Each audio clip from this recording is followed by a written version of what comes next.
Also drove one of the Chaparrals. Tell us a little bit about that, because that's not everybody has had a go in those cars, and you know the Can-Am series was renowned for power and glamour and speed. Yeah, we had the L&M Lola, which was trying to compete against the McLaren, and frankly the McLaren was way ahead.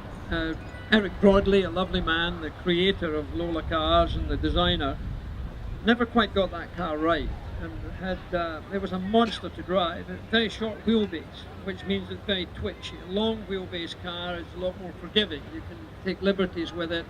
The short wheel is just too divey, points too quickly, and it was tough to keep up with the McLaren. Won a couple of races, finished second here to Peter Revson, I think it was.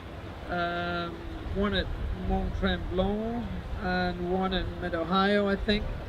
Then I gave up. Well, actually, I drove the Chaparral before I drove the Can-Am series. I drove the Chaparral at Watkins Glen, the ground effect car, the sucker, and it had this, behind you, this lawnmower engine, which was sucking the air from the side skirts, Lexan side skirts that went right down. The skirts went right down onto the track, unlike most girls' skirts that I've known. It went right down to the track, and then the air was sucked up, so the car was sucked onto the ground. Remarkable. And it was the first time I had to do left foot braking, because it was so fast that you hardly had to lift off at times. You had to brush the brakes to just get the thing to bite. Unfortunately, the lawnmower engine failed. Very noisy in the first place, right in your ears. It was very noisy, and then it gave up. So unfortunately I didn't finish the race, but my Can-Am racing in America was great fun. In '71 that was.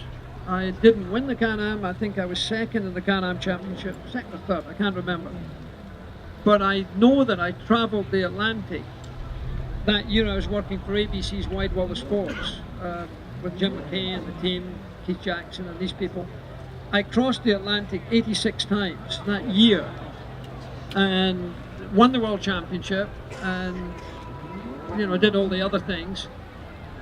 I had a thing called mononucleosis. If you've been to university, you're nodding, you know about it. It's when you're playing too much at night and trying to study and get through the exams. You get mononucleosis. I was almost dead with it, and I nearly retired because of it, because of the travel schedule with the time changes and everything. And that's why I gave up racing in North America. I gave up the Can-Am, did a McLaren. I had a McLaren contract for '72, and my duodenal ulcer then hemorrhaged again because of I was doing so much, and it was at the beginning of the commercial world of motorsport. Had no advertising on the cars for a great many years, and suddenly we were signing up with very large multinationals, so we were doing an awful lot of public appearances and television shows, and I was just run down. So I stopped racing over here at that time just because of the travel.